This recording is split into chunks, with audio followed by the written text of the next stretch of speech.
नमस्कार, जय हिंद साथियों। मैं राजेश आप सभी का स्वागत करता हूं हमारे इस चैनल सक्सेस माइंड्स पे। दोस्तों, आपको पता है कि इस चैनल के माध्यम से आपको बिहार एसएससी इंटर भर्ती एग्जाम्स की तैयारी कराई जा रही है और हम आपके लिए साइंस है ना, विज्ञान के प्रश्नों को लेकर आ रहे थे।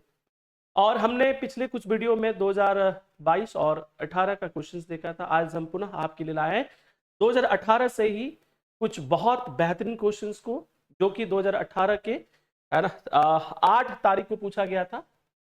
2018 का 8 दिसंबर 2018 को पूछा गया था द्वितीय पाली में यानी सेकेंड पाली में। ठीक है, तो चलिए बिना देर किए स्टार्ट करते हैं आज का क्वेश्चन। प्यारे बच्चे, यदि आप इस चैनल पे नए हैं तो इस चैनल को जरूर सब्सक्राइब करिए यदि अच्छा लगे वीडियोस को तो, है ना। और बहुत अच्छा लगे तो लाइक करते जाएं, कमेंट में कोई सुझाव हो तो हमें जरूर देते जाएं। और मेरा सुझाव भी हम आपको अंतिम में बताएंगे क्या बेहतरीन स्ट्रेटेजी लेना है इस बिहार एसएससी एग्जाम्स के लिए।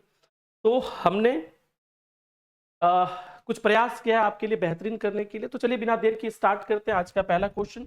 और आज आपका पहला क्वेश्चन है, अनुदैर्ध्य धरी तरंग कौन सी है? अनुदैर्ध्य धरी तरंग कौन सी है? तो यदि प्रोपगेशन यानी कि वो किस प्रकार चलता है, इसके आधार पर यदि देखें तो वेव दो प्रकार का होता है, अनुदैर्ध्य धरी तरंग और अनुप्रस्थ तरंग। इंग्लिश में longitudinal wave and transverse wave, है ना। तो अनुदैर्ध्य धरी तरंग क्या होता है? जब कोई पार्टिकल अपने मेन पोजीशन से आगे पीछे दोलन करे, है ना, ऑक्सीलेट करे। कैसे? आगे पीछे। और इस दौरान आप देखेंगे कि वेव जो बनेगा वो कैसा होगा कि कुछ जैसे सपोज यहाँ पे देख लेते हैं कि एक पार्टिकल है जो यहाँ से आगे पीछे क्या करेगा, टू एंड फ्रो मोशन में रहेगा। टू एंड फ्रो मोशन में रहेगा तो वो किस तरंग में आता है? अनुदैर्ध्य धरी तरंग में आता है। और इस प्रकार आप देखेंगे तो कहीं पे बहुत सारा है ना, बहुत डेंसाइल लाइनें बनेंगी, कहीं कहीं पे क्या होगा, दूर दूर लाइन बनेगा, फिर क्या होगा, डेंसाइल लाइनें होंगी बहुत सारे। क्लियर है? और फिर क्या होगा, कहीं पे दूर दूर ऐसे लाइनें बन रही होंगी। तो इसको क्या कहते हैं? कंप्रेशन कहते हैं। इसको क्या कहते हैं? रेफ्रैक्शन कहते हैं। ये सारी चीजें जो टर्म है जो आपको थोड़ा सा पढ़ के जाना पड़ेगा।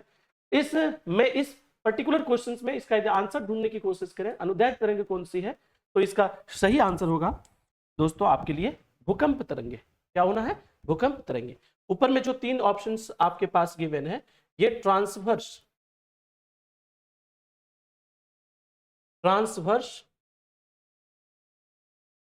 वेव का एग्जाम्पल है, यानी कि अनुप्रस्थ तरंग का उदाहरण है। ठीक है, तो चलिए आगे बढ़ते हैं। थोड़ा डिटेल में से आप जरूर एक बार पढ़ के जाएं। दूसरा बहुत बेहतरीन सवाल है, मेटल ऑफ होप है। चार ऑप्शन गिवन है आपके पास, आपको बताने कि कौन सा मेटल वो मेटल ऑफ होप के नाम से भी जाना जाता है, यानी आशा की धातु के नाम से भी जाना जाता है। ठीक है, तो मेटल ऑफ होप किसे कहा जाता है? यूरेनियम को। ये उपनाम है, स्टैटिक जीके की तरफ से देखा जाता है इसे।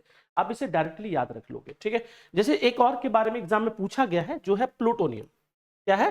प्लूटोनियम। प्लूटोनियम को कहा जाता है मेटल ऑफ फियर। क्या कहा जाता है इसे? Metal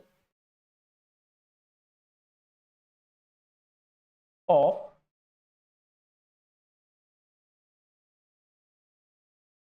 fear. Metal of fear कहा जाता है, यानी डर की धातु भी कहा जाता है ना। एक और जो सबसे ज्यादा बार पूछा गया, मैंने कई बार इसे क्वेश्चन पेपर में देखा है, वो है रेडियम। रेडियम को जीवन रक्षक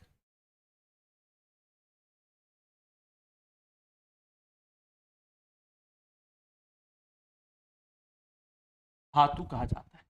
ये क्या हो जाता है? जीवन रक्षक धातु, यानी लाइफ सेविंग मेटल इसे कहा जाता है। आपने देखा होगा ट्रक के पीछे लगा रहता है, रोड में लगा रहता है ना, ताकि वो रात में क्या होता है, थोड़ा सा लाइट पाया जाए। बिना लाइट के भी बहुत सारी चमकता है, कम लाइट में भी बहुत ये चमकता है, और जिससे एक्सीडेंट से बचा जा सकता है। इसलिए इसे क्या कहा जाता है? जीवन रक्षक धातु कहा जाता है। Metal of metal of hope किसे कहा जाता है? तो यूरेनियम को। प्लूटोनियम को क्या कहा जाता है? मेटल ऑफ फियर कहा जाता है।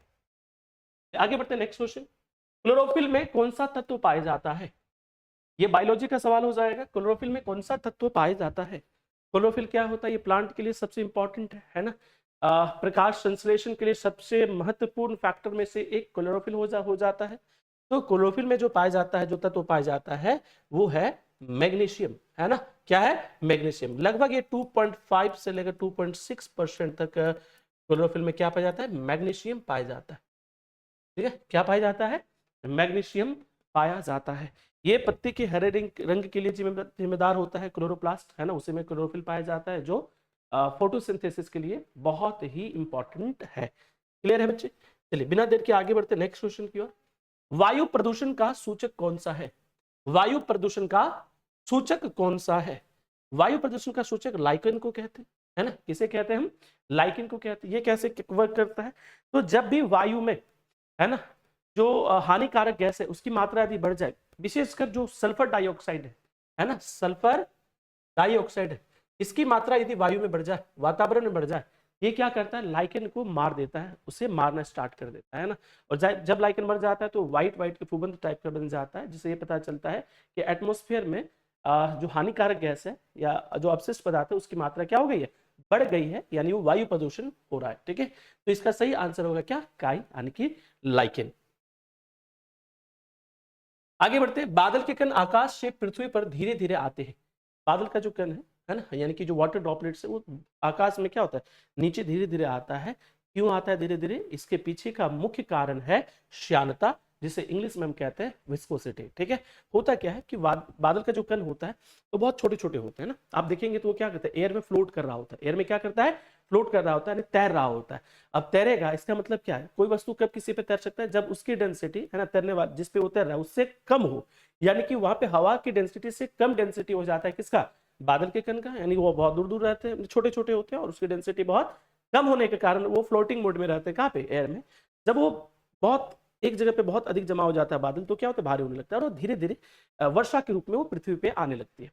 उस दौरान क्या होता है कि वो जो पानी के बूंद है वो एयर से, है ना, एयर के बीच में होते हुए आएगा। तो एयर क्या करता है? उस पर एक विस्कस फोर्स अपोजिट डायरेक्शन में लगाता है और उसे, है ना, बहुत तेजी से गिरने में रोकता है। इस कारण जो बादल के कण है या फिर वर्षा के बूंदे हैं वो धीरे धीरे जमीन पे आ रही होती है। तो इसका इस क्वेश्चन का सही आंसर होगा हवा में श्यानता, यानी कि एयर में विस्कोसिटी के कारण। अगले सवाल की ओर बढ़े। किस कारण समुद्र नीला दिखाई देता है? दोस्तों हम आपको हर एक बार बताते हैं, हर एक वीडियो में हम एक बात का जिक्र करते हैं, वो है क्लास 10 तक का कम से कम एनसीईआरटी आप पढ़ के जाइए, है ना। एनसीईआरटी आपको इस एग्जाम में बहुत मदद करेगा। अब इस सवाल को ही देख लीजिए। ये सवाल आपको क्लास 10 के जो प्रकाश चैप्टर, लाइट चैप्टर में वही मिल जाना है आपको, है ना, वहीं पे आपको मिल जाएगा। तो ये जो चीजें हैं, यहाँ पे सवाल क्या है? किस कारण समुद्र नीला दिखाई देता है? तो जब आप वहां पे पढ़ोगे तो आपको ये पता चलेगा समुद्र का नीला रंग प्रकाश के प्रकीर्णन, है ना, प्रकाश का प्रकीर्णन के कारण होता है। जब लाइट वाटर से टकराता है तो वहां पे लाइट क्या होता है? स्कैटर करता है, और स्कैटर करने के दौरान क्या होता है? नीले रंग का स्कैटरिंग के कारण प्रकाश क्या होता है? वहां पे नीला दिखाई देता है। यानी कि समुद्र का नीला दिखाई देने का कारण क्या है? प्रकाश का प्रकीर्णन। ठीक है, प्रकाश का क्या हो जाएगा? प्रकीर्णन। और प्रिज्म वाला भी याद रख लीजिएगा, वो डिस्पर्शन कहते हैं, उसे प्रकीर्णन नहीं कहते। जैसे हम प्रिज्म से जब हम क्या करेंगे? व्हाइट लाइट को पास कराएंगे तो आगे चल के क्या होता है? 7 कलर में स्प्लिट हो जाता है। 7 कलर में क्या होता है? स्प्लिट हो जाता है, जिसे क्या कहते हैं? प्रकाश का विसरण कहते हैं, यानी कि इसे डिस्पर्शन ऑफ लाइट कहा जाता है। जहाँ पे VIBGYOR ऐसे आपको सीक्वेंस में क्या दिख रहा होगा? लाइट दिख रहा होगा। तो वो क्या है? डिस्पर्शन ऑफ लाइट, और ये क्या है? स्कैटरिंग ऑफ लाइट का एग्जाम्पल। ठीक है, चलिए आगे बढ़ते हैं नेक्स्ट क्वेश्चन की ओर बच्चे। अगला सवाल है, बेकिंग पाउडर के रूप में किसका उपयोग किया जाता है? बेकिंग पाउडर के रूप में किसका उपयोग किया जाता है?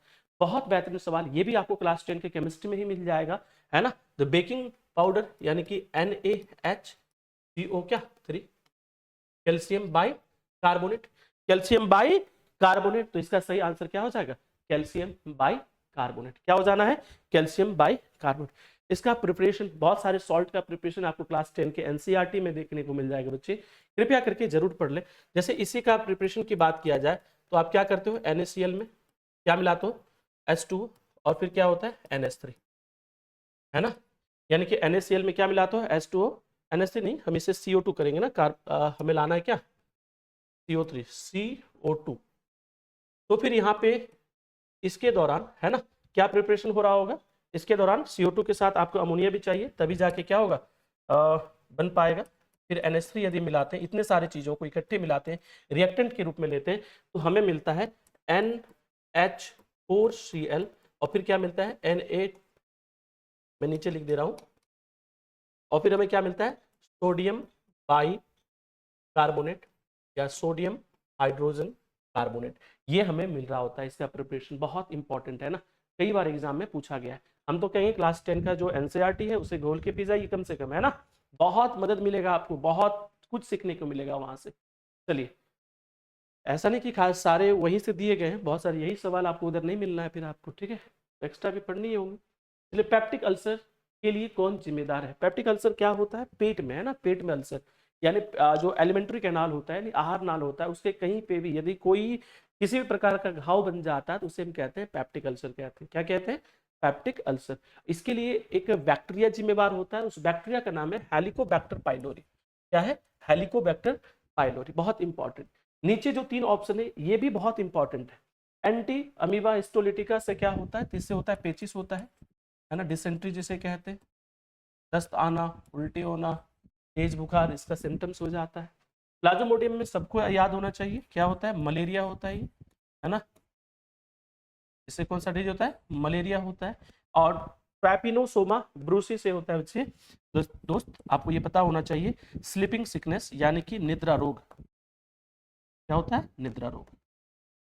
इसका वाहक भी कई बार पूछा गया है, ट्रैपिनोसोमा ब्रूसी का वाहक कौन है? तो आपको पता होना चाहिए, सीसी मक्खी, सीसी फ्लाई, है ना, यानी कि सी मक्खी जो होता है वो इस रोग का वाहक होता है, यानी इस कह सकते हो कि आप इसे, जो जीव है ना, ट्रैपिनोसोमा ब्रूसी जो है इसका वाहक होता है, ये परजीवी में आता है, इसका ध्यान रखोगे। ठीक है, आगे बढ़ते नेक्स्ट क्वेश्चन की ओर। प्रकाश की गति अधिकतम होती है, प्रकाश की गति अधिकतम होती है, तो ये आपसे पूछ रहा है कि स्पीड ऑफ लाइट किसमें सबसे अधिक होगा। तो इसके लिए यहाँ पे जो ऑप्शन दिए गए, इसका रिफ्रैक्टिव इंडेक्स जानना बहुत जरूरी है। जैसे तारपीन का तेल की यदि बात करें तो इसका रिफ्रैक्टिव इंडेक्स अप्रॉक्स 1.47 के आसपास का होता है। कांच का वैरी करता है, लेकिन इसका जो आइडियल लिया जाता है अकॉर्डिंग टू एनसीईआरटी लगभग 1.5 आप ले सकते हो। नायलन का 1.53 के आसपास होता है, और वाटर का जो होता है बच्चे वो होता है 1.33। ये इसका क्या है? रिफ्रैक्टिव इंडेक्स है। क्या है? रिफ्रैक्टिव इंडेक्स है, यानी कि अपवर्तनांक है। और अपवर्तनांक और चाल के बीच में एक रिलेशन होता है, एक संबंध होता है, जिसे आपको याद रखना चाहिए कि जो रिफ्रैक्टिव इंडेक्स होता है ये speed of light in vacuum या air by speed of light in क्या होता है? मीडियम होता है। अब सी तो कांस्टेंट रहेगा, यानी म्यू और भी का रिलेशन कैसा? इनवर्सली। आप बोलोगे सर कि रिफ्रैक्टिव इंडेक्स जो है वो इनवर्सली प्रोपोर्शनल है किसका? वेलोसिटी का। यानी रिफ्रैक्टिव इंडेक्स को बढ़ाएंगे तो ये वेलोसिटी क्या होगा? घटेगा। रिफ्रैक्टिव इंडेक्स बढ़ेगा तो वेलोसिटी क्या होगा? घटेगा। तो यहाँ पे यदि रिफ्रैक्टिव इंडेक्स को लिखे तो पहला क्या है? पहला ऑप्शन का आपको मिलेगा 1.5, दूसरा ऑप्शन का मिलेगा आपको 1.53, तीसरा ऑप्शन का मिलेगा आपको, अच्छा पहला ऑप्शन 1.47 है, ऊपर में कोई दिक्कत नहीं है,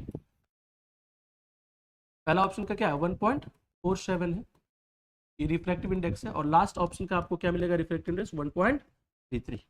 अब यदि वेलोसिटी की बात करें इन्हीं मीडियम में यदि वेलोसिटी की बात करें तो आपको जो वेलोसिटी मिलना है ना, वेलोसिटी के देखोगे तो ये मान लेते हैं क्या है? मीडियम 1, मीडियम 2, मीडियम 3, मीडियम 4, ये क्या है? तो इसमें सबसे यदि कम जिसका है उसका वेलोसिटी सबसे अधिक होगा। मीडियम 4 में वेलोसिटी क्या होगा? v4, ये सबसे अधिक मिलेगा। और फिर इसके बाद देखो, इसके बाद सबसे अधिक कौन है? तो आप बोलोगे सर 1.47, फिर m1 में यानी कि v1 मिलेगा, फिर आप देखो किसमें बच्चे 1.5 यानी कि v2, और सबसे कम वेलोसिटी मिलेगा आपको v, जो कि मीडियम 3 में रह रहा होगा।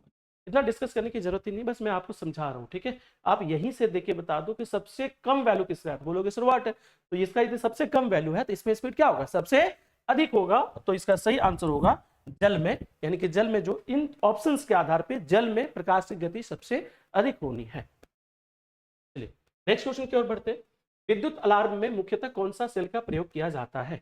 विद्युत अलार्म की बात कर रहा है। विद्युत अलार्म में जो है वो वोलेटाइल सेल का उपयोग किया जाता है। इसका एक और नाम है गैल्वेनिक सेल, है ना। ये एक प्रकार से आप कह सकते हो कि इलेक्ट्रोलाइट की तरह, इलेक्ट्रोलाइटिक सेल भी इसे कहा जाता है, उसी तरह बिहेव करता है और स्टैटिक करंट देता है, ठीक है। इसलिए इसका उपयोग किसमें किया जाता है? विद्युत अलार्म में, यानी इलेक्ट्रिक अलार्म में, ठीक है। आगे बढ़ते नेक्स्ट क्वेश्चन की ओर। प्लाज्मा का मुख्य तत्व क्या है? प्लाज्मा का मुख्य तत्व क्या है? तो यदि ब्लड यानी कि प्लाज्मा बात कर रहा है, यानी कि आपको ब्लड के बारे में पता होनी चाहिए, ठीक है। यदि ब्लड के बारे में देखें, रक्त के बारे में देखें, तो रक्त में दो मुख्य तत्व होते हैं, एक को आप कह लो प्लाज्मा और दूसरे को क्या कहोगे, ब्लड सेल, ब्लड, ठीक है। प्लाज्मा की बात कर रहा है तो प्लाज्मा को यदि देखोगे, प्लाज्मा का कंपोजिशन देखोगे तो इसमें वाटर पाया जाता है और अदर सब्सटेंस बहुत सारे पाए जाएंगे। तो जो वाटर होता है ब्लड में, यदि प्लाज्मा की मात्रा देखें तो लगभग ये 55 से 60% ब्लड के, है ना, कुल ब्लड का, कुल रक्त का 55 से 60% जो है वो प्लाज्मा होता है। उस प्लाज्मा में 90% अप्रोक्स क्या होता है, वाटर होता है। लगभग 90% क्या होता है, वाटर होता है। और यहाँ देखोगे तो ये लगभग 45 to 40% हो जाना इधर ब्लड सेल्स वगैरह, आरबीसी, डब्ल्यूबीसी, है ना, और बहुत सारी चीजें, प्लेटलेट्स, क्लियर है। और इस प्लाज्मा में वाटर जो है वो 90% और जितने भी मिनरल्स वगैरह है वो बाद बाकी 10% में देखने को हमें मिलता है। तो प्लाज्मा का मुख्य तत्व की यदि बात करें तो प्लाज्मा का मुख्य तत्व क्या हो जाएगा, जल हो जाएगा, यानी कि वाटर हो जाएगा, क्लियर है। आगे बढ़ते नेक्स्ट क्वेश्चन की ओर। कौन सी घटना भौतिक परिवर्तन है, कौन सी घटना भौतिक परिवर्तन है, यानी कि फिजिकल चेंज है। फिजिकल चेंज और केमिकल चेंज, दो चेंज आपको देखने को मिलता है।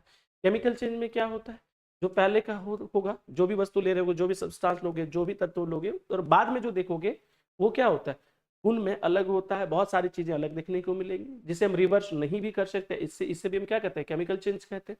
लेकिन फिजिकल चेंज में क्या होता है कि यदि रिएक्टेंट और प्रोडक्ट या कुछ भी ले लो, जो हम पहले वस्तु लेंगे उसे हम ट्रांसफॉर्म कर रहे होंगे अलग स्टेट में, लेकिन उसमें भौतिक परिवर्तन में क्या होता है कि आप देखोगे तो उसमें कोई चेंजेस नहीं आएगा। जो गुणधर्म रिएक्टेंट पहले वस्तु का होगा, बाद में वस्तु का गुणधर्म चेंज होता नहीं है। और दूसरी बात यह कि जिसको हम रिवर्स कर सकते हैं, जैसे कि हमने पानी लिया, पानी को क्या कर दिया, फ्रीज में डाला, तो क्या हो गया, वो आइस बनी। अब आइस को देखेंगे, आइस का प्रॉपर्टी को देखेंगे तो वो क्या होना है, H2O ही होना है, वाटर ही होना है। बस वो क्या हो गया, पहले लिक्विड था, अब क्या होना है, सॉलिड हो गया। हम उसे रिवर्स तुरंत कर सकते हैं, क्या करेंगे, फ्रिज से उसको बाहर रखेंगे, वो पानी, वो जो आइस है वो मेल्ट होकर क्या होगा, वाटर बन जाएगा। ये ऐसे चेंज को क्या कहते हैं, फिजिकल चेंज कहते हैं। स्प्रिंग का विस्तार जो यहाँ पे है, ये आपका भौतिक परिवर्तन का सही आंसर होगा। और यहाँ पे ये जो तीन ऑप्शन देखोगे, इसमें रासायनिक परिवर्तन देखने को हमें मिलेगा। आटे से ब्रेड, यदि आटे से हम रोटी बना लेते हैं तो क्या उन्हें फिर उसे पुनः रोटी आटा बना सकते हैं, क्या नहीं हो सकता। लोहे में जंग लगना और मोमबत्ती का जलना, हाँ, मोमबत्ती में यदि मोम का पिघलना यदि पूछा जाता है तो होता है वो भौतिक परिवर्तन, लेकिन मोमबत्ती का जलना क्या है, एक रासायनिक परिवर्तन का उदाहरण है। ठीक है दोस्त, आगे बढ़ते हैं नेक्स्ट क्वेश्चन की ओर। टारपिन का तेल निकाला जाता है, स्टैटिक, ये चीजें आपको याद रखनी चाहिए, किससे, चीड़ से निकाला जाता है, किससे निकाला जाता है, चीड़ से निकाला जाता है, क्लियर। चीड़ के पेट से टारपिन का तेल निकाला जाता है। इसका उपयोग वगैरह आप जरूर पढ़ के जाएंगे, पेंट में इसका उपयोग किया जाता है, बहुत सारा मेडिसिनल यूज भी है इसका, टारपिन के तेल का, क्लियर है। आगे बढ़े नेक्स्ट क्वेश्चन। कौन सा प्रकंद का एक उदाहरण है, इसे भी वैसे याद रख लीजिए, प्रकंद क्या हो जाएगा, अदरक हो जाना है, क्या हो जाना है, अदरक, जिसके तने से ही, है ना, आप कह लो बड्स निकल के एक नया फिर पौधा का निर्माण हो सकता है, उसे प्रकंद का कहा जाता है। और इसमें जो अदरक है इसका बेस्ट एग्जाम्पल होगा। तो प्रकंद का यानी राइजोम का एक उदाहरण क्या है, तो क्या हो जाना है, अदरक हो जाना है। चलिए आगे बढ़ते हैं। सोल्डर किस एस का मिश्रण होता है, सोल्डर किस एस का मिश्रण होता है। सवाल में एस लिख दिया है, कोई दिक्कत नहीं है, यहाँ पे मेटल भी पूछा जाना चाहिए था, है ना, या किस तत्व का मिश्रण होता है। तो ये शब्द यहाँ पे थोड़ा सा हमें लगता है कि और तरीका है, लेकिन सवाल में यही था तो हम कुछ कर नहीं सकते हैं। तो सोल्डर जो होता है वो टीन और शीशा का क्या होता है, मिश्रण होता है, टीन और शीशा का मिश्रण होता है, कौन, सोल्डर होता है, ठीक है। तो ऐसे बहुत सारे एलॉय के बारे में आप देख लेंगे, जैसे ब्रॉन्ज, है ना, कांसा, पीतल, ये सारी चीजों को आप जरूर एक बार रिकॉल करते हुए जाएं, यानी एलॉय को एक बार जरूर आप पढ़ के जाएं। चाय की पत्ती के उपचार के लिए किसका प्रयोग किया जाता है, चाय की पत्ती के उपचार के लिए किसका प्रयोग किया जाता है। चाय के बागान से चाय की पत्ती को निकाल के ऐसा नहीं होता कि पैकेट में डाला रास्ते पहुंच जाता है, बिल्कुल नहीं। इसके कुछ ट्रीटमेंट होते हैं, जैसे आप देखोगे कि यदि कच्चा पत्ता लेंगे तो उसमें क्या होगा, वाटर होगा, वाटर, है ना, जल की मात्रा होगी, तो उससे पहले सुखाया जाता है, उसके हरे रंग में परिवर्तन आता है, फिर उसके कड़वाहट को दूर करने के लिए एक बैक्टीरिया का प्रयोग होता है, एक जीवाणु का प्रयोग होता है। तो इसलिए इसका देखोगे आंसर कि चाय की पत्ती के उपचार के लिए किसका प्रयोग किया जाता है, तो इसका आंसर होगा क्या, जीवाणु, जिस जीवाणु का नाम क्या है, बैसिलस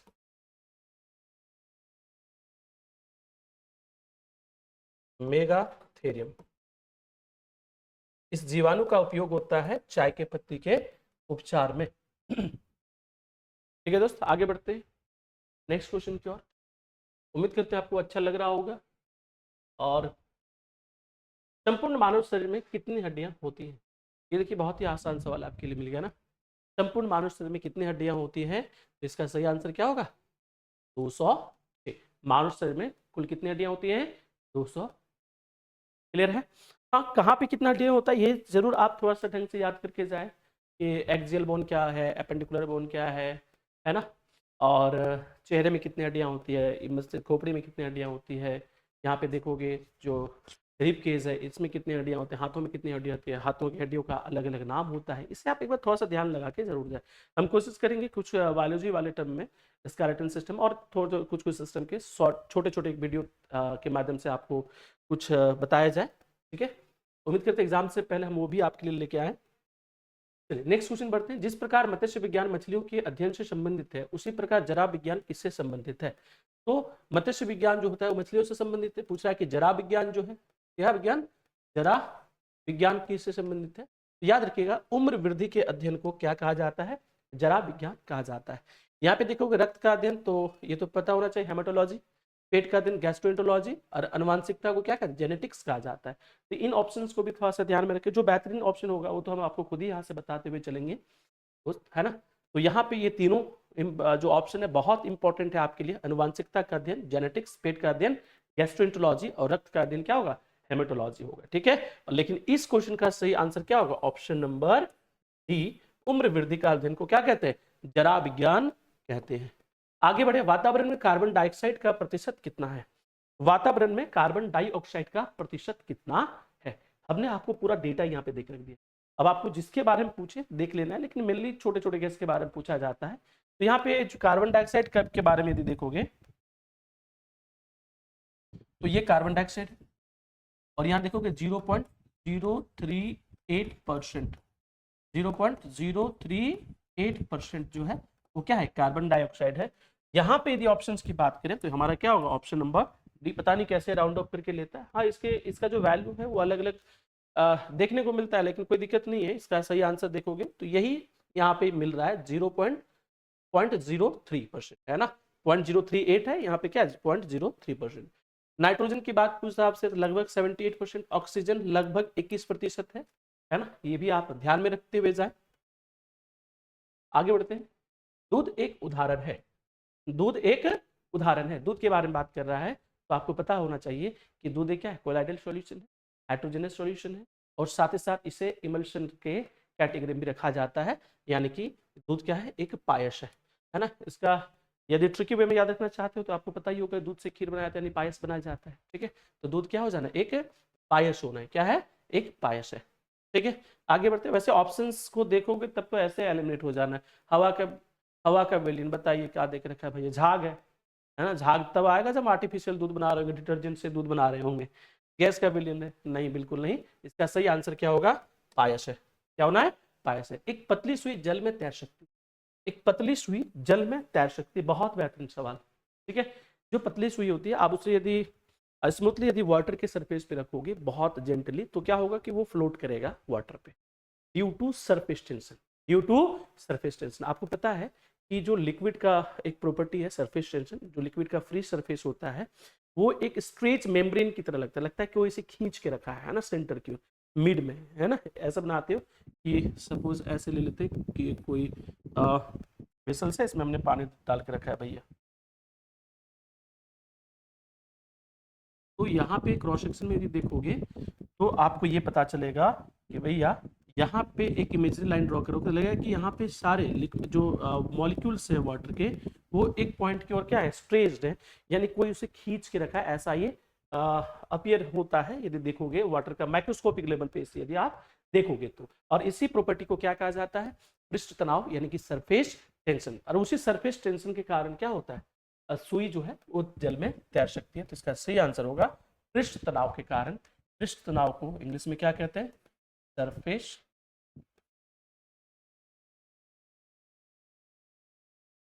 टेंशन कहते हैं।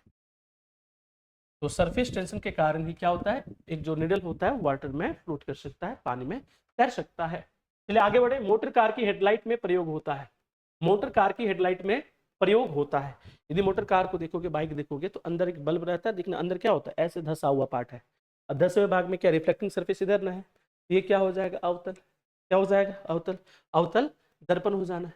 क्या हो जाना है? अवतल दर्पण। तो मोटर कार की हेडलाइट में अवतल दर्पण का प्रयोग किया जाता है। वनस्पति घी के उत्पादन में किसका प्रयोग किया जाता है? वनस्पति घी के उत्पादन में किसका प्रयोग किया जाता है? डालडा वगैरह जो होता है ना, उसके उत्पादन में किसका प्रयोग किया जाता है? तो याद रखना दोस्त, इसमें हाइड्रोजन का प्रयोग किया जाता है। किसका प्रयोग किया जाता है? हाइड्रोजन का। हाइड्रोजन का प्रयोग क्यों किया जाता है? तो सबसे पहले उसको थोड़ा सा सॉलिड स्ट्रक्चर है ना, शेप देने के लिए, सॉलिड स्ट्रक्चर देने के लिए। सॉलिड डालडा आप देखोगे क्या होता है, पूरा सॉलिड सॉलिड दिखता है, लिक्विड फॉर्म में नहीं रहता है, सेमी लिक्विड में रहता है। और साथ ही साथ उसे एकदम नेचुरल जो घी होता है ना गाय का, उसके जैसा दिखाने के लिए भी है ना, हाइड्रोजनेशन के लिए इसका प्रयोग किया जाता है। किसका? हाइड्रोजन का प्रयोग किया जाता है वनस्पति। इसका सही आंसर क्या हो जाएगा? हाइड्रोजन। नाइट्रोजन का प्रयोग तो वो चिप्स कुरकुरे में भरा जाता है ना, हवा, वो है नाइट्रोजन। ठीक है। भविष्य का ईंधन किसे कहा जाता है? भविष्य का ईंधन, कई एग्जाम में पूछा गया ये सवाल है। भविष्य का ईंधन किसे कहा जाता है? हाइड्रोजन को कहा जाता है। हाइड्रोजन को भविष्य का ईंधन कहा जाता है।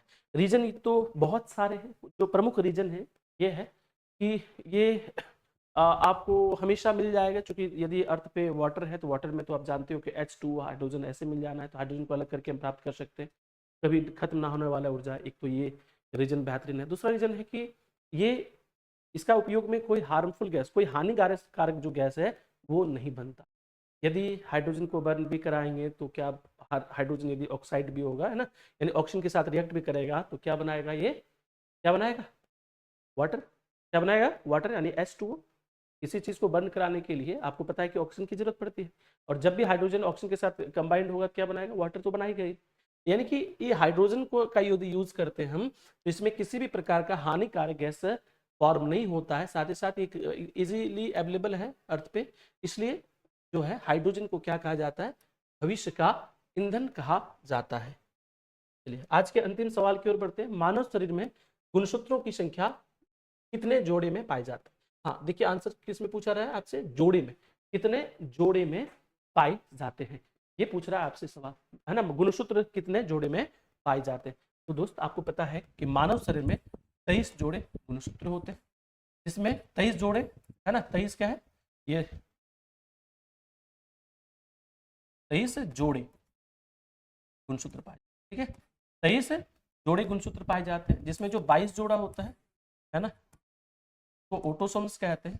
और इसमें एक जोड़ा जो होता है, वन पेयर जो होता है, ये क्या होता है? इसको सेक्स क्रोमोसोम कहते हैं। जिसमें महिलाओं में यदि देखें, फीमेल में देखें, तो इसमें XX पाया जाता है, और यही मेल में जो होता है बच्चे, क्या होना है? X और Y होना है, यानी XY पाया जाता है। क्लियर है? यानी XX और XY। तो टोटल की बात कर रहा है ना। देखो यहाँ पे एक चीजें आपको ध्यान में रखनी है कि यहाँ पे दोनों ऑप्शन है, 46 भी है और 23 जोड़ा भी है। तो इसमें जोड़े में पूछा गया तो आप क्या लोगे?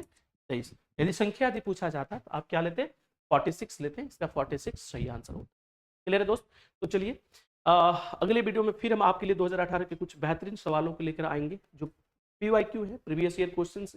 हम अपने तरफ से आपको कोई क्वेश्चन नहीं दे रहे हैं, इसलिए हम आपसे ये भी दावा करते हैं कि भैया इतना कर लिया तो बहुत कुछ, इतना में सिलेक्शन मिल सकता है, क्योंकि पैटर्न तो यही रहना है ना, पैटर्न में चेंज नहीं आना है। और यदि चेंज भी आता है तो आप इतना तरीके से मेहनत करिए, है ना, इतना जोरों से मेहनत करिए कि कोई भी क्वेश्चन दे कोई फर्क नहीं पड़ता, आप हार सकते हो। ठीक है, तो चलिए दोस्त अगले वीडियो में मिलते हैं बहुत ही बेहतरीन सवालों के साथ, बहुत ही अच्छे अच्छे अप्रोच के साथ। वीडियो अच्छा लगे तो सब्सक्राइब करिए चैनल को, लाइक करिए वीडियो को, और अपने दोस्तों के साथ शेयर करिए। तब तक के लिए जय हिंद।